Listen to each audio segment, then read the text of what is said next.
Hello, and welcome back to another episode of Mona's Rants. I am your host, Mona Sheikh, you guys. I have a very interesting guest today. I got connected to him through this podcasting guest website, and I'm very excited to have him today because I don't think I've ever had a guest like him before, who is someone like on the border of China, fighting the good fight.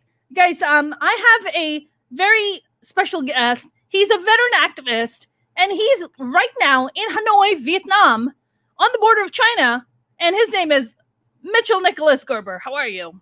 Good, Mona. Great to be here. Thanks for having me.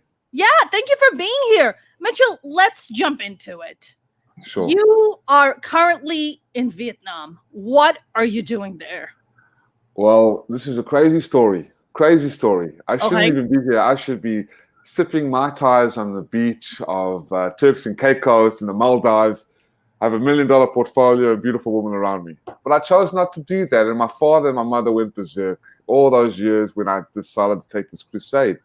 So in 2001, Mona, I came across, I was studying international business. I was about to be a big investment analyst and get involved in all that jazz. Yeah. Sorry, Mitchell, what is your background? Are you British? Are you Australian? What are you? Originally South African. My family had to flee the Holocaust, the Nazi genocide, and they moved and relocated. Luckily, they got out of Lithuania and Hungary, and they relocated in South Africa. Then I was born, and I was raised in America as an American citizen for 25 years. Wow. Okay. Awesome. And now I'm located 100 miles away from the Chinese border because all those years before, when I was telling you about how I was investments and money and fame, I dropped all of that and I followed my heart on this human rights crusade to expose a new form of evil that is still going on in China, which I'm grateful to be on your show to share. So that's my story, to cut a long story. I just followed my heart, and people will, my family particularly, why are you doing this? These people have got nothing to do with you. It's 1 million miles away in another continent. What are you doing? Why are you giving up all this opportunity? But sometimes you have to follow your heart. Sometimes, all the time, I think, because I live in my heart. Sure. And to fail to support what is good and to fail to expose what is evil is unacceptable. Right.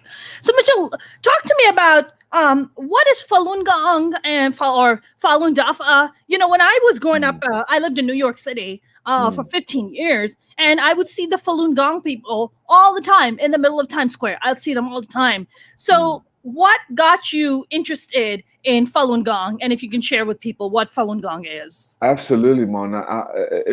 I love the Indian and the ancient Chinese yoga, Tai Chi. I've always been intrigued by Bruce Lee and his master Ip Man. They had a really good series, Ip Man 3, 4, 5, I think, with Donnie Chen or Donnie. It's not Jackie Chan, but the other guy, actually, Donnie Chen, I believe his name is. So I've always been intrigued with martial arts. So when I was studying international business, I was stressed out. I was full of anxiety. I was partying like a rock star. I was drinking and smoking too much, and I needed a break. I needed a stress relief. So I tried yoga. I tried Tai Chi. It was very nice, but I was not really, I needed something more. I needed something deeper. So one day I was at a human rights festival in a very famous town called Athens, Georgia, where a lot of music bands come out of, famous bands like REM and other places and other bands anyway. So I came across at this arts and crafts festival, this innocent spiritual movement called the Falun Gong. And I saw these Chinese people practicing, and it was quite intriguing and attractive to me. And I went up and I was like, well, is this a religion? I'm not interested in this religious kind of sense. I am a believer. I come from a Judeo-Christian family. I just want something free, organic, peaceful, natural, and comfortable. So I practiced and I learned these exercises, these slow-moving exercises that opened up my energy channels. And immediately I was like, wow, what the F? This is amazing stuff. I need more. I feel my body just opening up. That night I slept like a baby. I was much more positive. I felt a lot of the stress and relief, the anxiety just vanished. So I looked more into it, and I found out that Falun Gong became the largest spiritual movement in China, and its philosophy is simply truthfulness and compassion and tolerance. And so by 1992, when introduced by the teacher, Mr. Lee, who was nominated for 5 Nobel Peace Prizes and given honorary rewards throughout the countries of about 120 different countries around the world. It spread like wildfire, Mona, to become the largest spiritual movement. 1 out of every 13 Chinese national citizens were practicing, and it took China by storm. Only until 1999 that the Chinese Communist Party, a very evil gangster regime, outlawed it, threatened by its power, as communism is, to anything that is independent, free-thinking, and natural, outlawed this practice, demonized it as some sort of CIA-backed cult in order to turn public opinion against it, just like the Nazis did with the Jews in the Holocaust, to send hundreds and thousands of innocent Falun Gong practitioners to these state-mandated hospitals and cut their organs out of their bodies while alive. And the main reason why this was happening, and I'm sure we can get into it into the conversation, but it was because Falun Gong became so large. It teaches the principles of truthfulness, compassion, and tolerance.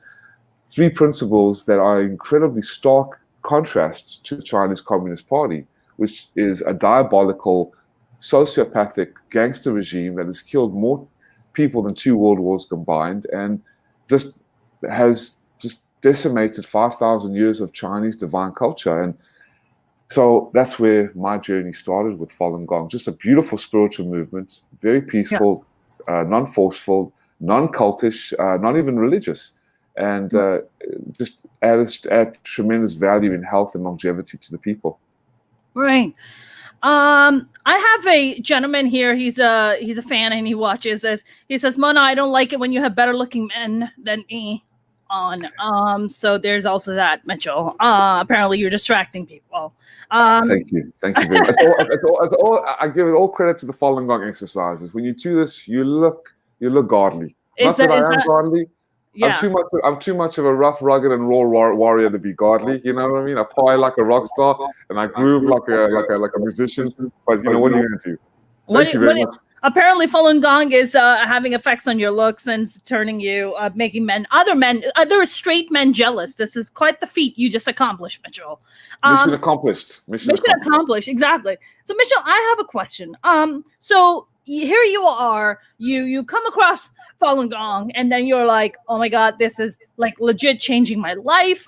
And then this part that you just mentioned about organs being cut out. It's insane. It's really insane. So you're saying that I know the Falun Gong people have been persecuted. That much I know, and I've known this for well over 10 years. But this part that you're talking about, harvesting organs. So you're saying that the communist Chinese government is taking the Falun Gong folks and the followers, taking them alive into these secret hospitals, is it? And then what? Taking out their organs while they're breathing it alive without any, numbing them at all. And then what are they doing with these organs? They're selling them on the black market? Precisely. It's a new form of evil, Mona, and a kill-to-order genocide. There's no other regime on the face of the earth that has killed more people and has turned their doctors into murderers. They've established over 250 labor camps, re-education centers, death camps, and over 1,800 hospitals where they have sent, under the guise of the Chinese military, it's run by the Chinese military and the highest ranking members of the Chinese Communist Party, sending hundreds and thousands of innocent Falun Gong practitioners that are guilty of nothing to state-mandated hospitals, cutting out their organs while alive, because these organs became incredibly healthy when Falun Gong became so popular because of the exercises. And the Chinese Communist Party, over 8 years, did incredible research on the metabolic processes, the health efficacy of the body, and the super incredible effects that the exercises and the well-being and the philosophy of the spiritual movement were having on the people. And when they were seeing miraculously how ailments, injuries, and illnesses were just vanishing, and how such a large amount of people, one out of every 13 Chinese national citizens, were becoming incredibly healthy, they targeted these people to make a fortune off the organs. So they created this demonic propaganda campaign to demonize Falun Gong, vilify them in the most horrific way, to turn the public opinion against them, send hundreds and thousands to state-mandated hospitals and cut their organs out of their bodies while alive, while the blood is flowing. These are live people with a little sedation just to hold them down, and then cut all the organs out, and then sell their body parts for hundreds and thousands of dollars, making a multi-billion-dollar business. And this has been going on for 21 years. Mitchell, I must confess, I mean, it is crazy. It sounds like a fictional, science fiction story almost, like harvesting organs, right? So I guess my question is, if this has been happening for 21 years, okay, what I'm trying to understand is, do other nations not know? Does the United States not know? Do European nations not know that they're not stepping in and calling this out? I mean, how could this possibly go on for this long? I don't understand. Because of massive amounts of money. There's a saying, extinction before a loss of profit. People have turned dark, Mona. I mean, that's why I love being on your show, because you're a very courageous person to allow me on. Get ready for a massive cyber attack or a hack from the Chinese Communist Party. You're completely banned. You're completely banned from China, by the way. Give up all your holiday plans. There's no way you're going to travel to China. Okay? Well, there you go, Mitchell. Great. I'm just trying to listen to what you have to say. I'm not even taking any sides. I'm just listening to what you have to say. I'm grateful. So continuing on, this has been going on for 20 years. The United Nations, which is controlled, unfortunately, by the CCP, knows full well about this. The Chinese Communist Party controls the World Health Organization, many governing bodies around the world, and have been covering this up and bribing with massive amounts of money people to keep them quiet. And only 4 countries, Israel, Taiwan, Spain, and Italy, have passed legislation and laws to combat this organ harvesting trade. But that's only 4 countries out of how many? It's so disappointing. The United States really hasn't done much. The Canadians haven't done much. Yeah, they've passed resolutions and it's getting traction, but nothing really has been done to stop this. But I'd love to see if you would like to play that clip that I sent you, just to give your audience a perspective. Yeah, sure. Let's see here. This is from the documentary, the award-winning documentary "Hard to Believe," which is a free documentary you can watch on YouTube during the lockdown. Crimes in history began taking place in hospitals throughout the country as organ transplants suddenly began to skyrocket. We've been asked to investigate allegations that there has been harvesting of organs of Falun Gong in China. Our bottom line conclusion, after considering everything as best we could, was that the allegations are true. I began conducting comprehensive interviews with medical professionals, Chinese law enforcement personnel, and over 50 refugees from the Laogai system. But I estimate that 65,000 Falun Gong were murdered for their organs from 2000 to 2008.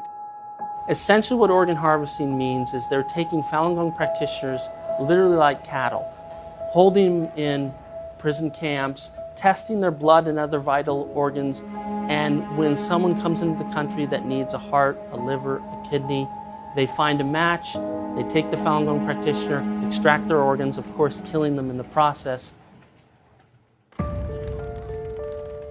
People who are expecting this to sort of just be solved naturally by all we have to do is sit back and they'll fix it, this is wrong. The West has to take a role. And the one role the West can do is say, these are our values. We cannot go beyond this. There are certain lines we can't cross. This is a red line. That's an absolute red line. Enver Tohti, the surgeon turned bus driver, says it's been 20 years since he removed the organs from that live prisoner. There remains a mystery why so few people have ever heard about the thing he says he cannot forget. This is my experience. This is a real true story. If you keep silence, this tragedy will continue. And people, they just don't want to touch this evil. Because if you touch this evil, maybe at the end of the day, you may not be able to tackle this the consequences. That is my guess. Wow. So to put it into perspective, Mona, those investigators, the bald-headed guy is Ethan Gutman. He wrote a book called The Slaughter, which is available at endtransplantabuse.org, also on Amazon. But he did a 10-year investigator report on exposing the Uyghur Muslim population, which is now also an ethnic genocide and cleansing.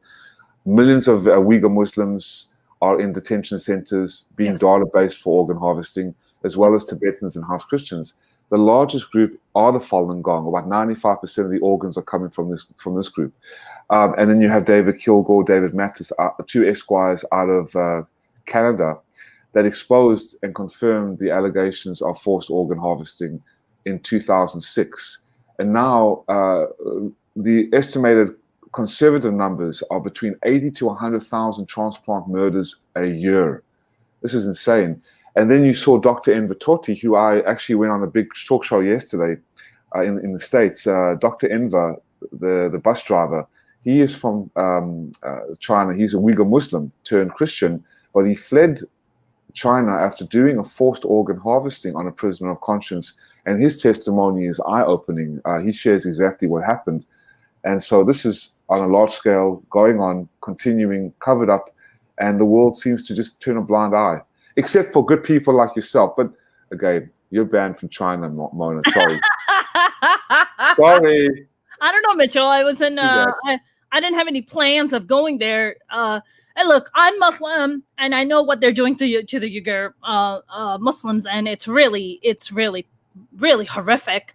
And now, in addition to listening to you and what's happening to the Falun Gong followers, I mean, it's really heartbreaking. Why do you think, Mitchell? I mean, I know that it boils down to finances, right? I mean, I know that, that whole trade war that Trump was starting with China, that was a really big conversation. But I think I've listened to one or two of your interviews, and I think you were on one of the, I think it was a conservative Trump supporter person who was interviewing you. And I think the discussion that you guys were having was that Trump was trying to do the right thing by going after China. Is that something that you feel that was the right thing that he was doing, and perhaps his motivations were not just about a trade deal, but also about punishing China for Falun Gong and these kind of inhumane crimes?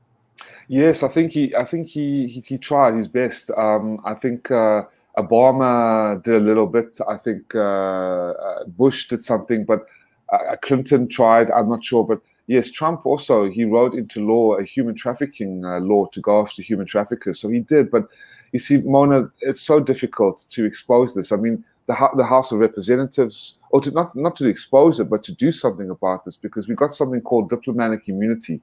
How can you declare war on China? I mean, unless everyone just wants to be destroyed. I mean, one little push of the button and that's a nuclear holocaust right there. That's right. So it's extremely hard to go after the Communist Party, but there have been laws written, there have been resolutions passed. Like I said, the UN has done nothing because the CCP, the Chinese Communist Party, controls up to 4 specialized units. So, as well as the World Health Organization, which I call the Communist Health Organization. But Trump tried to do something, but to no avail. I mean, it's still going on, ramped up. And I think, Mona, to understand how organ harvesting really could happen in China, it's crucial to understand that there's no limit to how far the Chinese Communist Party will go out to wipe out something or someone. When the persecution of Falun Gong began in July 1999, look, I started to go on this crusade and campaign, and I practiced Falun Gong. I come from a Judeo-Christian family, and I was extremely moved by the courageous efforts and the kindness of these people. They don't do anything wrong. They're not a cult. There's no characteristics of a cult. They've been demonized, vilified, dehumanized in the most horrific ways, just like the Uyghur Muslims have been and the Tibetans with the Dalai Lama. Yes. But the Chinese regime called Falun Gong the biggest threat to national security since Tiananmen Square 10 years before. And you know what happened. The world knows about Tiananmen Square massacre, where they saw that student standing in front of a tank. Well, the Chinese Communist Party, unlike other regimes, they have conquered in order to kill. Their killing ratio is 100 million people. And by 1999, when Falun Gong was basically at the peak of its popularity, 70 to 100 million people, estimates of the Chinese government alone. The leader of the Chinese Communist Party back then, his name is Jiang Zemin. We know President Xi, who's also complicit in these crimes because he hasn't stopped the persecution or the organ harvesting, and it's actually ramped up under his command and under his leadership. These people are seeking a considerable amount of power, and they were so jealous that they couldn't control the hearts and the minds of the Chinese people under communism, where you are literally controlled as a slave. And that's why they have brutally persecuted these people and now killing them for their organs. It's shocking, truly shocking. Wow. So, Mitchell, now you're currently in Hanoi. So what are you doing on the border of the Chinese border in Hanoi? Like, what's your activism? I had to walk the walk, and I had to take a look for myself. And I tried to get into China many times, but I've been denied. My passport's been banned. Before, I had to sit down with the FBI. I'm not affiliated with these intelligence agencies, but I had to sit down because I received death threats, assassination attempts. I was involved in an assassination shootout in South Africa, where we were trying to charge the Minister of Finance in 2005 with crimes against humanity, and he sent out assassins to take us down while we were going to his building where he was staying. And I'm in Vietnam. I was working in Vietnam to expose this, and our offices got shut down because we were doing an incredible job exposing this, and the secret agents came out to try and arrest us. And they work very closely. I mean, Communist Vietnam, Communist China, they work, even though the Vietnamese do not like the Chinese Communist Party and they do not like their sister or their brother, their older brother or their bigger brother, they still are under the command, certain factions are under the command of the government with the Chinese Communist Party. So we had to shut down our office. But I was here to expose. I was here to help as a Western face, as a Western person, as someone that has been experienced after 21 years on the front lines, to help them grow the awareness. And we had to unfortunately shut down. So I'm still in Vietnam. I involved myself in exposing this and child trafficking rings as well. I've been on a couple of child trafficking missions, which were quite profound because the human trafficking is out of control here. You got Cambodia, you got Thailand, Southeast Asia is insane, and in that realm of human trafficking and child trafficking. But I've stayed in Vietnam to expose this and risk my life to do so. How long have you been in Vietnam for now? On and off for a couple of years, but I'm an American citizen. I try to get back to America, and I stayed a couple of months there, then I come back and stay a couple of months here just to do work. But I can't get out because of the CCP virus that closed down all the borders. So, but I believe in a saying, Mona, what is a person who cannot make the world a better place? So I'm doing all I can to expose this, and now, as limited as I am, with very limited funds, I volunteer helping children teach English, young underprivileged children teach English, and do this on the sidelines. I felt, well, what's the best way of use of my time to expose this to a large amount of people? Let's reach out to podcasts, and that's why you and me connected on Matchmaker.fm. I felt like I was on Tinder for a radio show host, you know what I mean? That's right. It's a Tinder for podcasting. Yes, it is. Mitchell, I'm listening to you, and I think when we live in the West, whether it be America or Europe or wherever, I think we always kind of look at like human trafficking. It's as if it's like, well, it's not happening to me. It's not happening to my relatives. It's not happening to anyone close to me. So it's like this kind of far removed idea. It's like, about it, but not really. I know we have a big sex trafficking, human trafficking problem in the United States. What's his name? Ashton Kutcher actually went in front of Congress, spoke about it, but I feel like a lot of celebrities in Hollywood don't really like to get involved in that kind of thing, because to them that means one less paycheck, or maybe they're starting a battle or they're starting a fight with the government and they don't want to get into it. So a lot of people try to stay away from stuff like that. I guess what I'm trying to understand, Mitchell, is that you said you spent 2 months in the United States, you spent 2 months in Vietnam. I mean, how do you sustain yourself? Like, how do you do you work? I mean, do you work when you're in Vietnam? Like, how do you financially sustain yourself? I volunteer for a very low pay. I become a minimalist these days. Yes, it's extremely difficult because people don't want to touch this issue. They get incredibly scared. They get pressured and bullied by the Chinese Communist Party. Nowadays, with this cancel culture, which is a rehearsal for mass murder, by the way. I mean, everyone is free to express their own beliefs, whether you're transgender, gay, straight, black, white, Muslim, Jewish. I don't care who you are. We bleed the same blood and we breathe the same air. But if you stand up and you speak out about certain things, you are in jeopardy of losing your job and different things. And I was in jeopardy of losing my job. So I said, you know what? I'll come to Vietnam, or I'll be this freelancer. So what I've been doing is I've been an activist, investigative journalist. I've written a couple of reports, done these talk shows, and I ask for no donations. I seek no reward or recognition.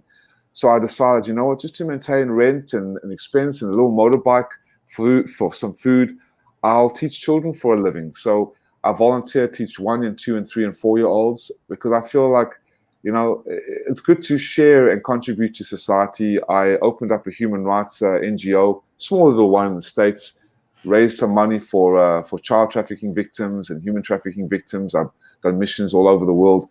But yeah, it's extremely hard, Mona. Listen, it's extremely hard, but I at least can rest at night knowing that I'm doing the right thing. Sure, absolutely. Mitchell, I know that my parents are disappointed in me being a stand-up comic. I can't imagine what your parents feel like. Yes. They were like, what is this guy doing? He had all the potential in the world to make a fortune. He had all the women in the world. He's a good-looking guy. What's wrong with the guy? Well, you know what, Mom and Dad? You raised an upstanding gentleman, a lion heart.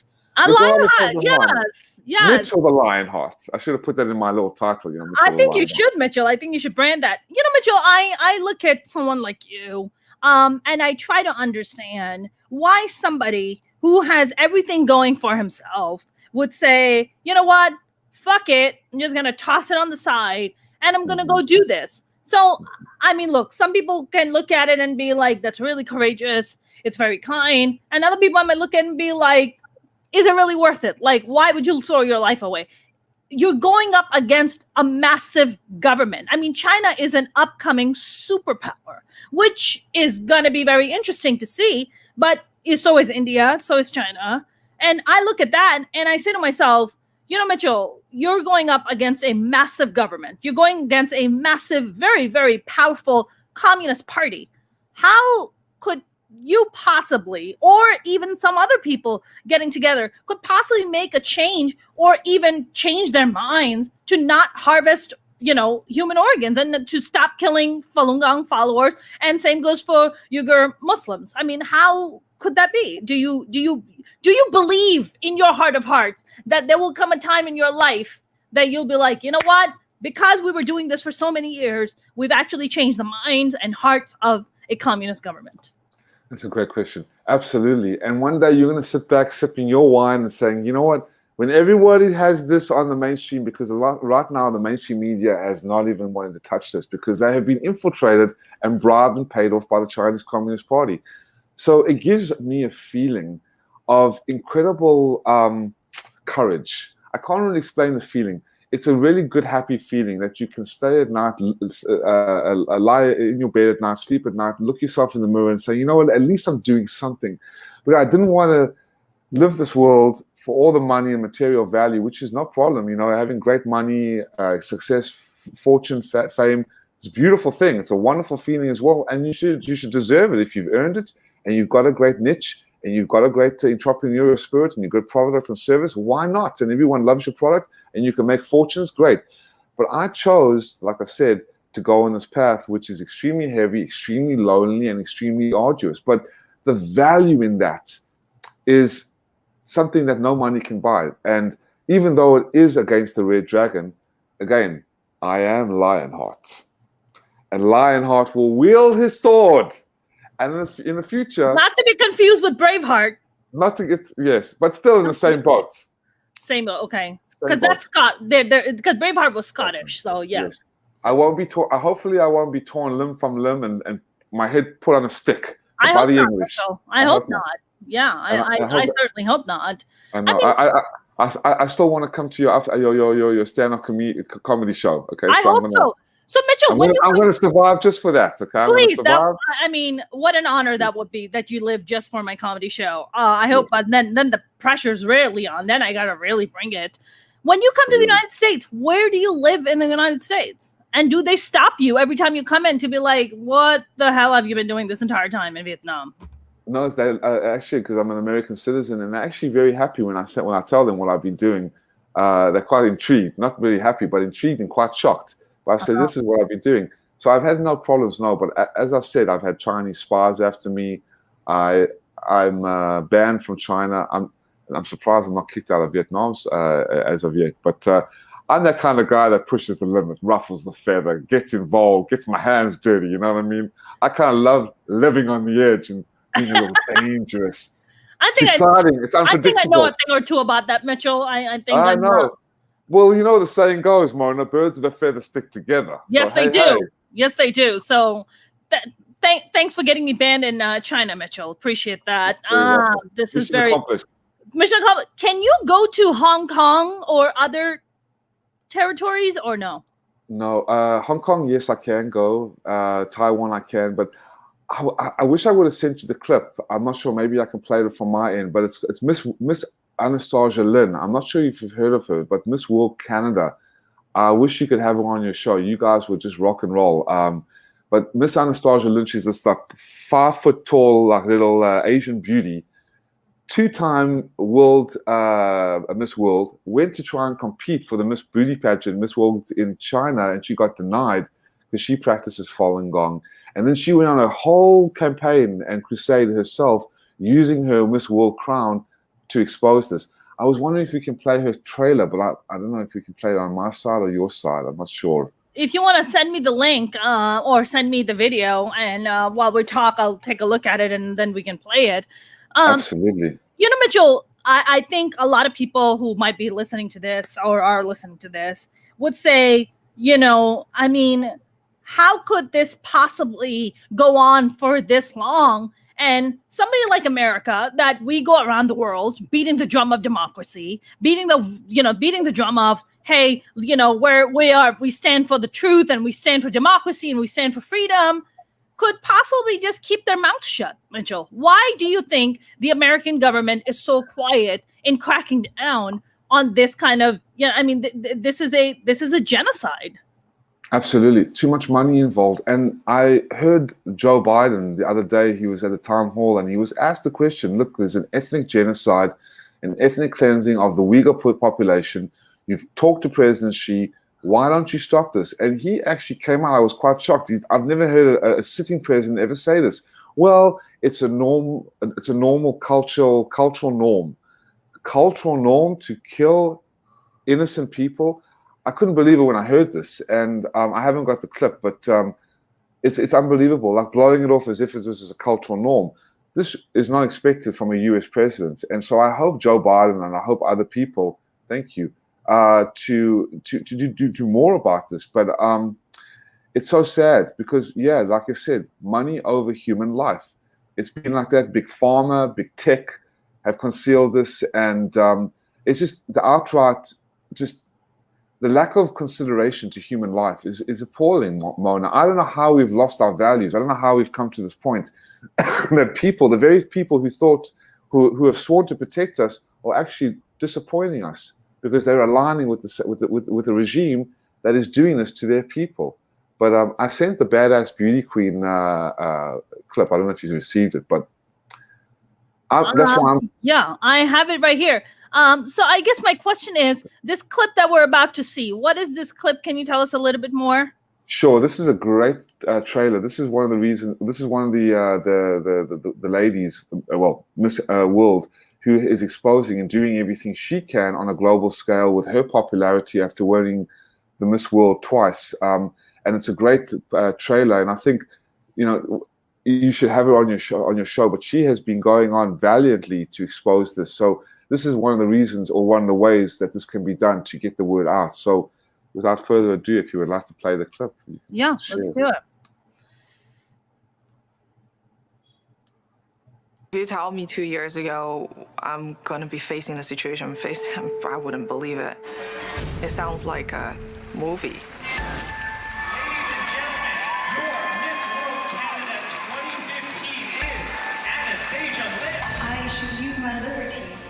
advocate for theirs. The university student, actress, and human rights activist, Chinese-born Anastasia Lin, is taking on yet another challenge. Millions have been imprisoned, tortured, and sexually assaulted. Her father was receiving threats as a result of her outspokenness against human rights abuses in China. It is possible to stand against tyranny. One second, I'm going to take off my braces. China's #1 public enemy still have braces. She was convinced that she was going to get to go to China and that she was going to have this platform to speak directly to the Chinese people. She finds out that the pageant has been relocated to Sanya, China. I had to choose between silence and my hope for a better China.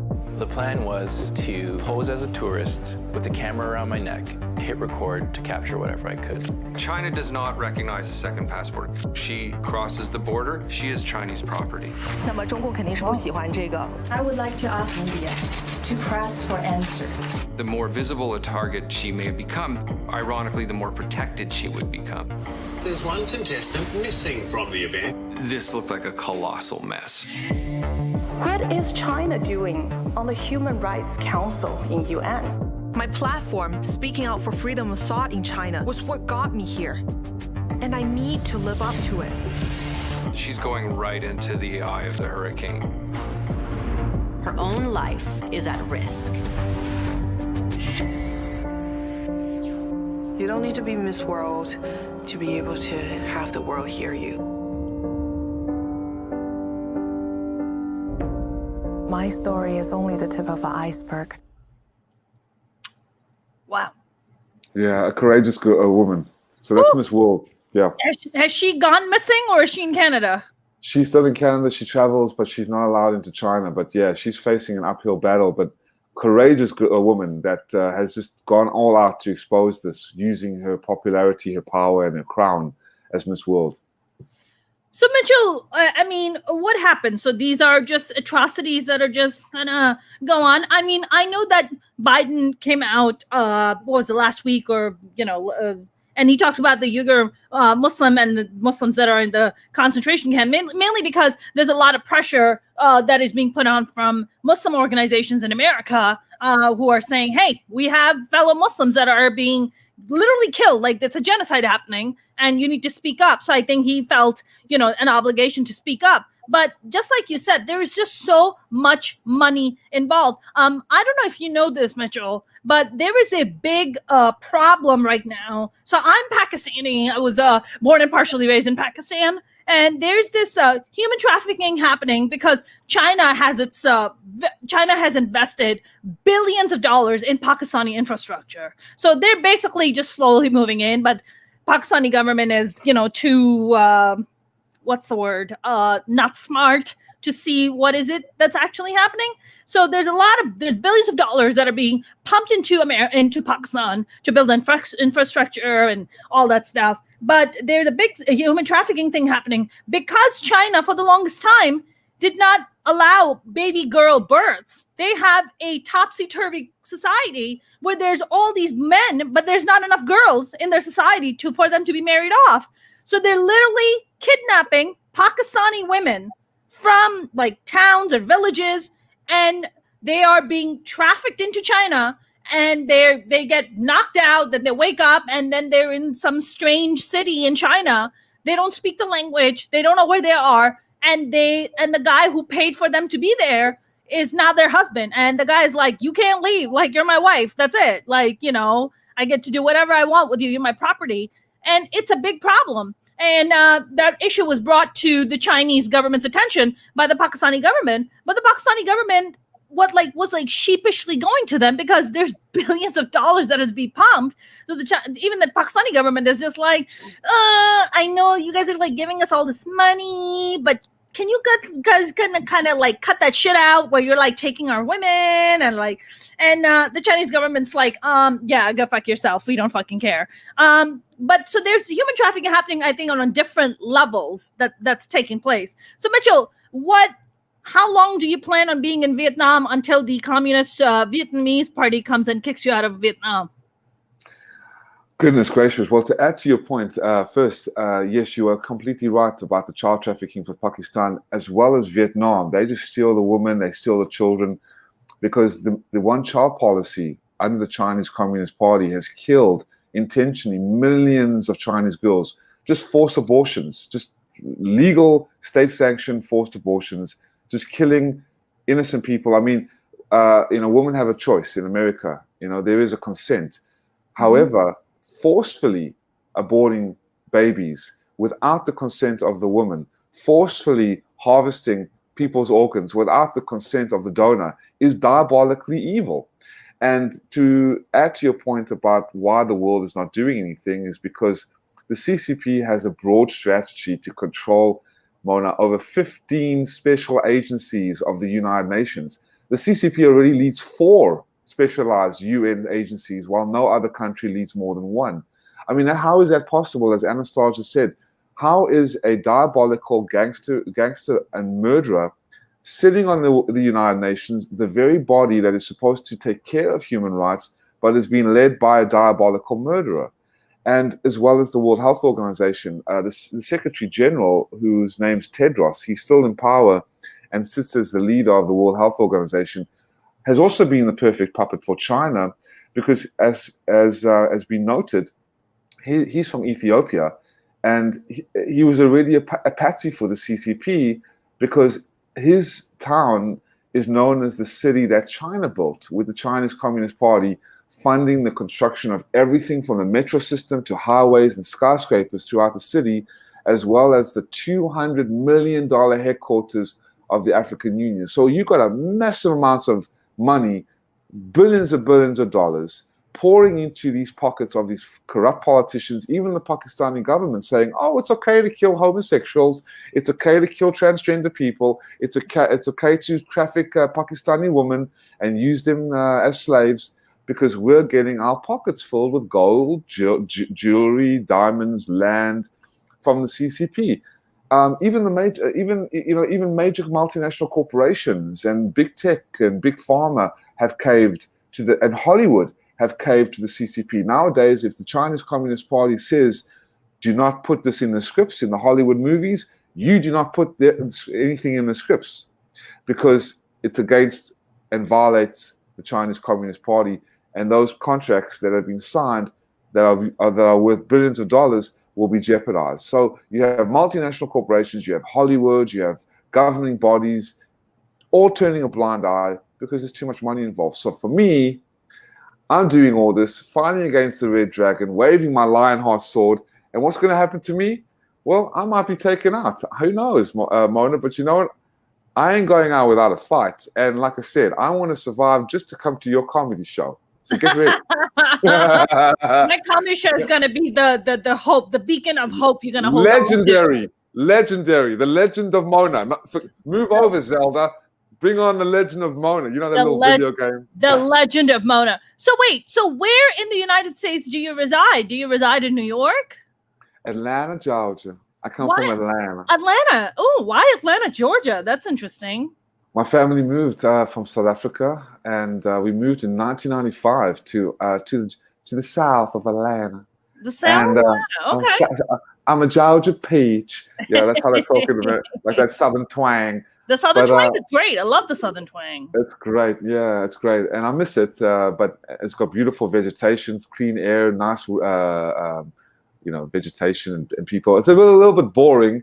I think a lot of New Yorkers and a lot of people from the cities retired to the suburbs of Atlanta. It's also cheap, but 25 years I was in Atlanta, and then I just moved on different countries around the world to expose this evil. And I was in London about a year ago with the coalition to investigate and the persecution of the Falun Gong with the investigators, and now I'm stationed in Vietnam for God knows how long. How did you end up in Vietnam, of all places, Mitchell? I was called. Like I said, they had an office here to expose the Chinese Communist Party. It was a human rights, basically, campaign disguised as a social media company, where we would do all these viral videos of like the most cutest puppies and the most craziest adventurous hacks. I guess that's what you call them. 5 different hacks to turn your old clothes into like a fashion mogul. People get interested in those kind of things. Sure. So we would create those, and then when we got branded and got hundreds and thousands of people looking at our viral content, then we would slowly and subtly put in, this is what's happening in China. Do you know about what's going on in China with the organ harvesting, with the Falun Gong? And we got so good at it, we became known as the Eastern Wind. And the Eastern Wind then gushed into China because a lot of Chinese people were watching, Vietnamese people were watching and taking note and realizing what was going on. So the veil was being lifted, the deception was being destroyed, and everything was being exposed. And the CCP, they don't like that now. And they came after me and everybody else with the intent to destroy. So we had to, I was in the States at that time, having Christmas and Thanksgiving and Kwanzaa and whatever you want to call it nowadays. And so I was told not to come back to Vietnam. And I said, oh no, the Lionheart does not stay in the safe zone. He goes into the danger zone. It goes into the danger zone. Mitchell, a couple of questions. So here you are in Vietnam. I mean, you mentioned that you've had an attempt on your life where is it the Chinese Communist Party that tried to take you out?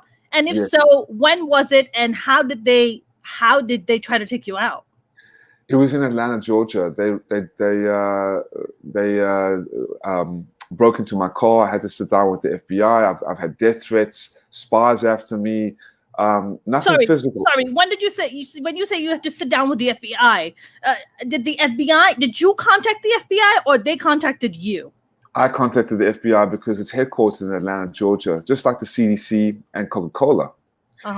And when I received death threats, this was about 22. I was 25. Now I'm 41. I've been on the scene for 21 years. Don't look 41, do I?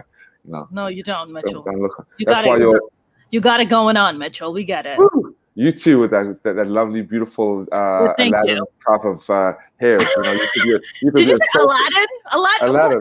Aladdin is from Iraq, man. It's the Middle East. Okay, all right, go ahead. Goodness gracious, Joe, we don't want to upset we don't want to cancel your show on all the platforms now. So my show is not getting canceled. My show, nobody even knows about me. It's fine.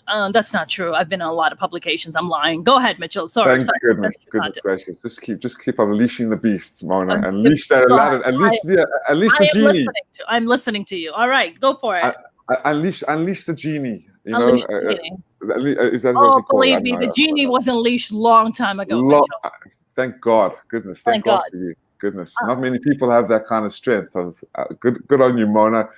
Anyway, so what we were talking about before we got distracted with Aladdin. We were talking about how you contacted the FBI and you're like, hey, I think so. Sorry. So when you say they broke into your car, what did they take from your car and what made you say that this is the CCP doing this? Okay, so it's interesting because I turned my whole little Mazda, I had a little black protege Mazda, and I turned this whole thing into the Falun Duffer-mobile.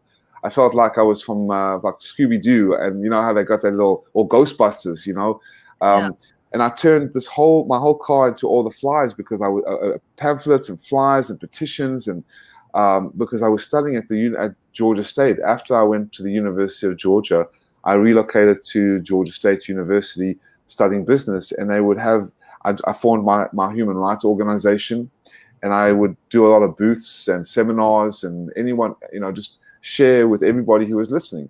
So I was confronted by some CCP agents that broke into my car and also called me on my cell phone from Beijing, threatening me that if I continued my efforts in exposing this, they would come in after me and kill more Falun Gong practitioners. So I documented this right away with the FBI. I was working at an Italian restaurant at that time. And in the middle of service, they called me and I got their recording. And I went to the FBI and I sat down with 2 men in black, one from the States and one from Taiwan. And these guys were actually men in black. I almost like, you should have, did you star in Will Smith's Men in Black, Of course, it's classic. Of course, classic. So I was like, man, am I living a movie? Am I on a movie set here? So they come and they buy me lunch at a restaurant that doesn't even exist anymore in Atlanta. And they were like, yeah, we're full aware on this. We know that the CCP is infiltrating the Chinese associations and the Confucius Institutes. These are all spy networks. We know full well. So thank you for letting us know. And not until many years later, when I was in London, invited by a good friend of mine who basically has created, with the help of many prestigious people in the world, an international child trafficking court in London. I was invited with the investigators to do a briefing. Did I meet some CIA agents as well, and former operation managers of the CIA who put me onto bigger people and opened doors for me. But yeah, it's been an insane ride. But it's great. It's a great story to tell. Not only are you doing something constructive, but you're living on the edge every day, and that's kind of hard for people. But it's an adrenaline rush, and I'm an adrenaline junkie. And a peaceful warrior, I would say, but nonetheless, a lion heart. A lion heart. Okay, all right. We see your branding, Mitchell. The lion heart is the branding. We get it. So you sit down with these men in black, and you're like, "Hey, I'm getting these calls from Beijing, and they're threatening my life. They're saying, hey, they're gonna come after more Falun Gong, followers." So what do they say, or can you even? Yeah, sure. They agree with me. They take my statements, but nothing really comes of it, because they are at that point, the State Department, the Justice Department, the Congress, the United Nations, the House of Representatives, they all know this has been going on for 20 years. The reports were starting to come out in 2006 by David Mattis and David Kilgore. So they have over 52 pieces of evidence, as you saw in the clip with Ethan Gutman, the bald-headed white guy. He was doing a congressional hearing, but still nothing. There has been a little bit here and there, but because of so much money and the absolute deluge of propaganda, demonizing Falun Gong, demonizing the Uyghur Muslims, covering this all up, and using the governing bodies to cover this up, bribing massive amounts of people with money, a lot of people have turned their backs, unfortunately, and have stood on the wrong side of destiny. So after that, nothing really happened at that point, but I just continued my efforts. I received a couple of other death threats and spies, but and some of my friends were beaten. Chinese friends of mine who had families in China, they were threatened. But the Chinese spies are very weak in America. They don't really do too much. They threaten. Mayors have been threatened. Senators have been threatened who have stood up against this as well. But they really can't do much. I don't know if you're familiar with the performing arts show. I think it's the top show in the world now, called Shen Yun. Shen Yun is a performing arts show, that a beautiful show. They were put together by some Falun Gong practitioners out of New York to showcase and revive the 5,000 years of Chinese history. The Chinese Communist Party has been threatening them, trying to shut them down, contacting the studios, contacting the theaters, contacting congressmen and celebrities and saying, don't go to the show. And they've all failed miserably, because the more the Chinese Communist Party stupidly tries to demonize Falun Gong and talk all this nonsense, the more people are realizing that that they are so full of crap, and this is actually going on. So they're actually helping us in a way, even though they are harming us in the worst ways. Their stupidity and this outright just rottenness to shut people down is actually showing people that this is true. Because anyone who tries to ban you from social media or ban you from platforms, they are committing the criminal offense of complicity, colluding with evil regimes. There's no reason to ban people. Have an open dialogue. Fact check, yes, but don't ban, because as soon as you ban, you're complicit in that evil. So yeah, this is, like I said, I'm still alive in Vietnam. I'm alive and ticking. They haven't taken my organs. They haven't shut me off. They haven't taken me to a gulag. And even if they do, I'll make sure that I get an escape route and come to your comedy show, like I said. Listen, I'm counting on it at this point. Bleeding, shot, I don't give a shit. I expect you at my show, period. That's the one thing that's going to keep me alive, okay? They can starve the hell out of me. Seeing Mona perform, that's hope. Right. I want to come in like an anorexic little prick, like a pin, and like, oh, Mona, I told you so. No, I'm just joking. I don't want to make any fun about the actual victims, but yeah, I mean, jokes aside, and it's great that we can joke about it and be light about it, because I know that's what your audience enjoys as well. But it's so heavy and such a serious issue that I'm just grateful to be here to express it. Even if one person is watching and listening. Yeah. Mitchell, here's a question. This massive genocide has been happening for 21 years. So how are the Chinese people not getting up and revolting? Or have they tried to and then been shut down by the CCP? They've tried to. There's a huge revolt going on in China right now. There was once a time when even if you went to the bathroom, you wouldn't dare speak about the CCP, even with your own families in your own most personal home, because everything was watching. In China, it is a police state. You are watched 24/7. You are monitored 24/7. And they've got this very evil social credit score that if you even have a joke against the Communist Party, you won't be, your social credit score will be tagged, and you won't be even, it's almost like an act of disobedience against the Chinese Communist Party, and that will get you kicked off a bus. They will get you banned from flying, eating in a store. I mean, this is what it's come to. So, look, it's so crazy. I don't know. I don't know what's going to happen next, but it's Mitchell. There are what? How big is the Chinese population? Like, what is it? 2 billion? 2 billion people. So they are 1.3. And 1.3. So you have you have 1.3 billion people. The people clearly outnumber the government. Yes. So I'm trying to wrap my head around the fact that are people not taking this to the streets? Like, for instance, right now, Modi in India is trying to mess with the farmers. So it's the biggest human activism that has taken place in the history of humanity. 250 million people have been mobilized to go and protest against the Modi government of what they're trying to do to these farmers. So I guess my question is, if 250 million people in India can get up and mobilize and protest against their government, what is it about the Chinese people that they would not get up and mobilize against this horrific genocide as you are claiming? That's a great question. There's a global movement to quit the CCP, and it's called the Global Service Center from Tuidang Center, which is a 501c3 registered in the United States, and it coordinates with this global movement to help the Chinese people quit the CCP and revolt against it. And it also helps to educate people around the world as to the evil nature of communism. And about 375 million people have withdrawn and quit all affiliations and basically just told the Communist Party to go to hell in China. So, big, huge movements and change comes from within. I mean, remember with Mahatma Gandhi, with the British and the Indian population, even with Martin Luther King and other William Wallace in Scotland with Braveheart. These are the kind of movements that have to take place. Nelson Mandela.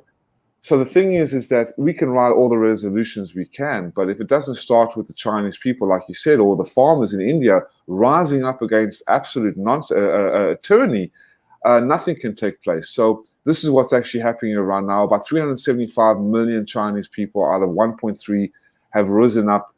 Between 60 to 80,000 people are rioting each day in China. That hasn't been covered against the CCP. So it is a matter of time. There's a huge warring faction between two factions in the CCP right now. So fighting against each other. Billionaires and officials are fleeing the country, and their families, their children have been sent abroad.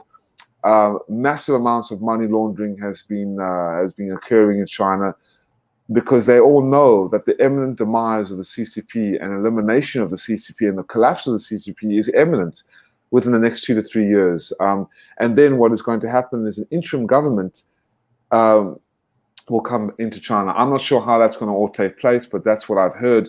And the end of the CCP is inevitable, because we cannot have this kind of specter, this demonic specter, this evil running our world and in control of all our governing bodies that are supposed to be doing some good things for humanity. This is absurd. So I hope more Chinese people wake up, and I think they are. Mitchell, these organs that you're talking about that are being harvested, who's buying these freaking organs? Are these Chinese people within China buying them? Are these international? Is this Europe? Is it Americas? Is it Latin America? Who's buying these freaking organs? A lot from Pakistan, a lot from South Korea, a lot from Canada. When the organ harvesting business ramped up in China, the organ tourism trade in the United States and Canada alone skyrocketed to between 30 to 50%. That's insane. When you can reduce waiting times, and this is not some kind of kidney in the bathtub story, Mona. This is not this has been done in Southeast Asia and Israel and other places, in the Sinai Desert with ISIS. There's no other regime on the face of the earth, ladies and gentlemen, that has conducted a kill-to-order, state-sanctioned, large-scale genocide, the likes we've never seen before, and will be shocked once it's been exposed. Taking a large group of its own citizens, cutting their organs out like lobsters in a tank in some sick, twisted restaurant where you go and say, I want this. Like, I don't know if you've ever been to a wet market in Southeast Asia where you can go pick out your lobster and your squid and your jellyfish and your shark and your this and your crab. Well, this has been going on in China with Falun Gong and Uyghur Muslims. There are actually menus and investigative callers that have called into over 17 hospitals, investigated and recorded that, yeah, we're looking for fresh Falun Gong practitioners, organs. Do you have available? And the doctors were like, yeah, go ahead, no problem.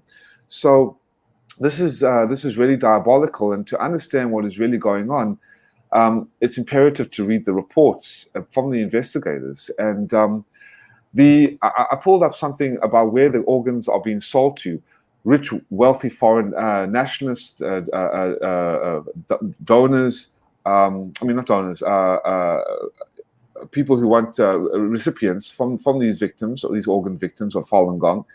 And as well as what's more horrifying is that the Chinese people have been sold a pack of lies that the organs that they are receiving, because a large amount of the population in China need liver transplants, because there are 8 million end-stage liver patients in China. China also has 40 to 50% of the world's liver cancer patients. So what is the most effective treatment, you ask? Transplantation. So the Chinese Communist Party is selling their own citizens' organs forcefully back to their citizens without any sourcing of where they're actually coming from, and violating the divine law of China, where the ancient law of China says, just like the Rasta in Jamaica and Bob Marley, that's why Bob Marley passed away, because he wouldn't allow the doctors to amputate to stop the cancer, to stop the spread of the cancer. The Chinese people work at the same principle, where they refuse to have the body. They want the body to remain intact from life to death. So the Chinese Communist Party has violated this fundamental rule and law by extracting forcefully, without any consent, these organs.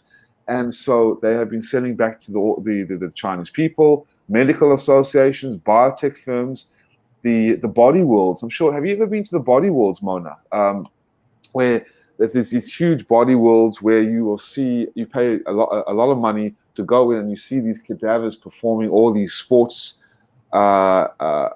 maneuvers, like someone playing tennis. But these are actual bodies that have been stripped of their organs, embalmed, and then put on display. Well, this is the Chinese Communist Party making a fortune with the German entrepreneur who started these body worlds, and they've made $16 million off these body world exhibitions. Very creepy and cringy, but this is going on. Yeah. I'm sorry. Don't they have to get, like, I don't know, permission from the dead people's families to be like, hey, we're gonna embalm your dead person and then just display them as if they're freaking playing tennis? That's fucking weird. They don't care. They'll just take the bodies and just and that is what is so diabolical, because you are a slave in these countries, in communist China, in North Korea, in these places. You are property of the state. You have no independence. You are property of the state. There's no private property. There's no private business. You haven't got the right to protect your family.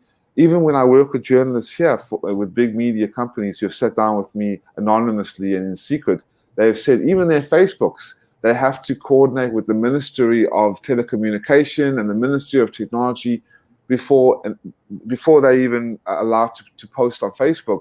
Everything has to be censored, reworded, restructured in order to create the narrative that everything is great and wonderful with the government and the government has done no wrong. Mitchell, how do 1.3 billion people not revolt against, I mean, clearly their needs must be met. Clearly they must live in peace. They must be, making enough money, being possibly even taken care of by their own government for them to be like, I'm happy with this lifestyle. That's why I'm just going to go ahead quietly with whatever the government's doing. I'm just going to turn a blind eye because, my needs are being met. Like the government is, as long as I keep my mouth shut, I get whatever I need and whatever I want for myself and for my family. It's called brainwashing. It's like thrown into the washing machine and your mind is brainwashed. And there's a great, there was a fascinating psychological experiments done by the KGB, the Russian KGB in the 1960s. And they learned that if you bombard human subjects with fear messages nonstop and place them in brutal fear and poverty, as the Chinese Communist Party has done to the Chinese people, in 2 months or less, Mona, most of the subjects are completely brainwashed to believe the false message, to the point that no amount of clear information they are shown to the contrary can change their minds. So with the intentional brainwashing, the intentional killing and forcing of the Chinese population for 60 years into brutal poverty, brutal slavery, and brutal fear, to a police state, to the point that you are told, like a slave, what to believe, how to think, or everything will be taken away from you. If you don't support the government, if you don't support the CCP, you will be killed, your families will be killed, your bank accounts will be taken away, your children will be taken away, your graduation certificates will be null and void because you are a slave. They get that's the psychological manipulation and deception, and that is the worst kind of torture. Psychological, weaponizing the fear. And this is in Psychological Diaries, talking about neuro-linguistic programming, manipulation. That's how all the big marketing companies have got away with selling garbage. Because if you continue to brainwash the people nonstop with fear messages and with product messages, and even teach your children to nag, mommy, can I have this, mommy, and you nag more long enough, that parent will cave into the child. So they've learned this psychologically to do this, and this is where it's come down to: weaponized fear and brainwashing, to the point that 24 hours, state-run media, state-run centralized television, everything controlled by the Chinese Communist Party. And when you have that kind of propaganda machine and weaponized media and weaponized centralized power, you will create a fear-based slave state population. And that's why the Chinese people haven't revolted. But it has taken courageous people over the years to start this revolution, peaceful revolution, where over 375 million people have now withdrawn and quit the CCP and have revolted against it. So, like the farmers in India, I hope more people will revolt against this tyranny. These 375 million people that have, retrieved from the CCP, what has happened to these people? Have they been, what kind of consequences did they face? Like a lot of my friends, they've been put in labor camps. Millions of people have been put in labor camps, forced detention centers, the slave labor that is going on in China. I mean, it's absolutely diabolical. Yet they are still revolting, and it's a big internal war that is going on. I wish I knew more. I'm not actually inside China. I wish I was. I'm banned. Like I said, I could get into China by means and ways, but I choose not to. But yeah, these people have put everything on the line. I mean, the courageousness of the Tibetans and the Uyghur Muslims and the house Christians, and particularly the Falun Gong, who have stood up against the Red Dragon. That's where I developed this and gained the admiration and the inspiration and the encouragement to stand up against the Red Dragon. Because if they can do it under such evil inside of China, how can I not outside of China? And so Yeah, I mean, millions have been sent to labor camps, killed. I mean, the history of killing of the Chinese Communist Party is at least 100 million people. So, yeah, I mean, they know, the Chinese Communist Party knows that they are on the verge of collapse and their demise is imminent. So they're rushing in any which way possible to destroy anybody who is exposing the truth. So I really take my hat off to those people. But yeah, they're under serious suppression and brutality. I mean, Mitchell, the Chinese government is very, very powerful. I mean, just like I said, it's an upcoming superpower. That being said, I mean, I just believe that anything that works against humanity eventually will meet its demise, right? Eventually, it will happen. But I guess my question is, is the demise going to come from the outside, or is the demise going to come from within? Inside. I believe inside. I think there's a lot of international pressure now. I think 5-10 years ago, no one even cared about who the CCP is. The Chinese Communist Party, who cares about them? But now they are inside the gates, inside the gardens of law-abiding American citizens with this virus, which came from China, concocted by the CCP, had nothing to do with the Chinese people.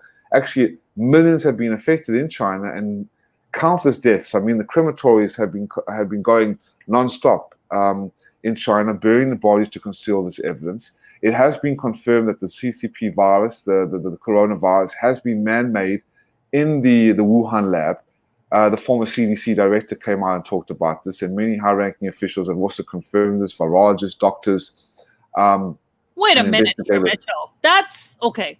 I recently read reports that there is no proof that the Wuhan, that the coronavirus came from the Wuhan lab. There, at least that is not the narrative, and that is not the news that we have heard. There has been, of course, speculation throughout of 2020 that, was it made in a Wuhan lab? And was it actually released by the Chinese government as a fuck you to everybody? Because as we know, the Chinese Communist Party does not even give a shit about its own people. What does it care about anybody else? That being said, I mean, what are you talking about? The CDC director coming out and talking about that? Because I haven't heard any such thing, and I stay pretty up to date on this. Absolutely. He recently came out and talked about this, and I was shocked myself. I couldn't believe the director, Robert Redfield. He believes that the COVID-19 escaped from the Wuhan lab. Are you talking about Robert Redfield, who was under the Trump administration, the older gentleman with the gray beard and the glasses, kind of a heavyset guy? Yes. Right, but that was strictly based on his opinion. That was not based in any kind of fact. However, the facts that have confirmed this have come from top virologist labs, experts. And I also had a colleague of mine who did a documentary about the sources of the Wuhan virus. We've also had reports that Anthony Fauci has been colluding with the Chinese Communist Party. He sent about $4 million to the Wuhan lab. Francis Boyle, who wrote the Bioweapons Act of 1989 under the Bush administration, he's a law professor in Illinois. He's come out and talked about this. You've had former KGB doctors as well that have come out about this. There's a lot of evidence, Mona, that is coming out about this. But it's all been heavily concealed because the mainstream media does not want the people to know. Again, the CCP has infiltrated into all the multinational corporations, Pfizer, AstraZeneca, HSBC, Boeing, Volkswagen, many multinational corporations, social media, big pharma, big tech. So can you imagine if the world came to realize that the CCP did concoct intentionally this virus in their Wuhan lab, man-made, people would be outraged. There would be a world war. So yes, it's hard to believe, but it is true. It is true. But that's a story for a whole other world, another day. Just like the organ harvesting. Okay, I just want to say this to my audience who are watching this, is that I do my absolute best not to have any kind of misinformation out there, at least not coming out of my podcast or my live stream. So I mean, I understand this is absolutely your opinion and you're absolutely entitled to say it, and I'm not gonna mute you or cancel you for saying that. But however, I would need to see some kind of kind of evidence to be like, oh, this is. I know that a lot of people hate Dr. Fauci. I personally happen to really like Dr. Fauci. The man has been around for many years. This conversation that he's been paid off by the Chinese government, again, that's, where is the proof for that? Where is the speculation for that? Now, I can understand. It is an interesting thought to decipher that if it was indeed proven, which it hasn't been, and the CDC has come out and denied, except for Robert Redfield, who was under the Trump administration, elected under the Trump administration. But everyone else in the who is part of the CDC has simply denied the fact that this is not a lab manufactured virus, right? This is just something that came from bat poop mixed with pig poop. Who knows? Some creatures' poops got involved, and the wet markets are a big problem, and that's where it came from, right? And it's interesting that if indeed it did come out, let's say, I'm not confirming it. I'm just, but in theory, theoretically, if they were to come out tomorrow or 10, 15 years from now, come out and be like, you know what, this was manufactured in a lab, that people are going to be outraged. My issue is that, Mitchell, I have a lot of Asian friends who are, who are Chinese and Korean and Vietnamese, and there is a massive anti-Asian hate that's taking place in America, that you have these older Asian folks that are being attacked and murdered and killed because people are fucking ignorant in America. And they think that just because you're Asian looking, you must be Chinese. And it's like, no, Asia is a massive fucking, continent. There's a lot of different Asian nations and not everybody who's Asian is Chinese. So my only fear is that there's already such a big backlash against Asians here. So I want to do everything in my power to prevent any kind of misinformation out there where ignorant assholes can take this information and empower themselves and to be like, see, this guy's saying that it was invented in a Wuhan lab. Let's go fuck up an Asian person. Let's go fucking murder them. Let's go rob them. And I definitely don't want to be a part of that. And I would never encourage such things, because I'm personally I have my Asian friends, and they're telling me that they're being threatened, or their mom's being threatened, or their relatives are being threatened. And it's really fucked up, because the governments have nothing to do with the regular folks. The regular folks are the regular folks. The governments do whatever the fuck they do, right? And the kind of comedy China. So I just wanted to kind of clarify that point and kind of make my point clear, because I would never want an ignorant racist asshole be empowered listening to this and be like, see, he's saying it. It was invented in a Wuhan lab. And it's like, no, it was not. Like, there's no such proof right now. We must be clear that the CCP is not the Chinese people. It's not China. So the Chinese people have got nothing to do with the CCP. Actually, they are the victims of the CCP. And the Chinese Communist Party has caused diabolical murder. And my question to you and your guest, Mona, is it that far-fetched to believe that the CCP would concoct something that vile as a virus to unleash on the world? No, it isn't, because based on the history of the killing of the CCP, 100 million people, it's not a far-fetched cry to think and suggest that this is going on. And we can call it allegedly. When all this comes out, then you can have me back on the show. But certainly, regardless, there is no reason to go out there to hurt and harm another person that has nothing to do with the CCP's diabolical nature of killing and persecuting and harvesting innocent people. And even say, let's just allegedly saying that they did create this man-made virus. Okay, allegedly. Let's just do allegedly. Not even confirmed, nothing. Still, yes, it doesn't. No one should harm other people and hurt other people. So, for all your Asian American listeners out there, yes, you have got. There's no reason for no one or any racist person to go out and harm because of what the evil CCP does. Again, the CCP has destroyed the Chinese population, decimated 5,000 years of its traditional culture, and all I'm trying to do is expose this. And so therefore I totally understand where you're coming from.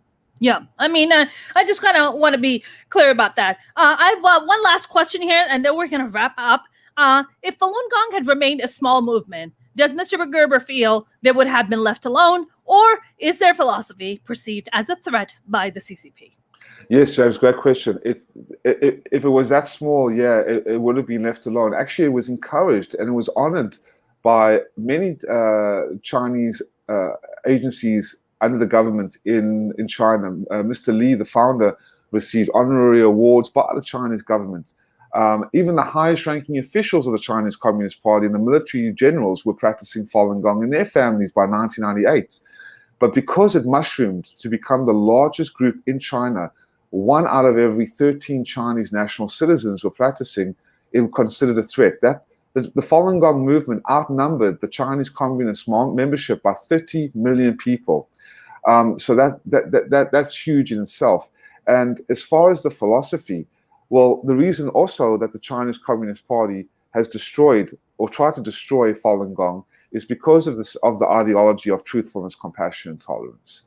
So anything that is good, solid, upright, and true is completely against the diabolical nature of the Chinese Communist Party. And in 1999, the Chinese Communist Party, Mona, went so far as to create a Gestapo-type agency, just like the Nazis did in Nazi Germany. It's called the 610 Office, that still sits on top of the government agencies in China, controlling all economic, social, and political mandates and policies for one purpose and one purpose only: to eradicate Falun Gong, declare war on it, and kill these people for their organs and use them as raw material. So yeah, that's why the Falun Gong was targeted more than any other group, and particularly because of the organs, of how healthy the organs have been. So that's the story there.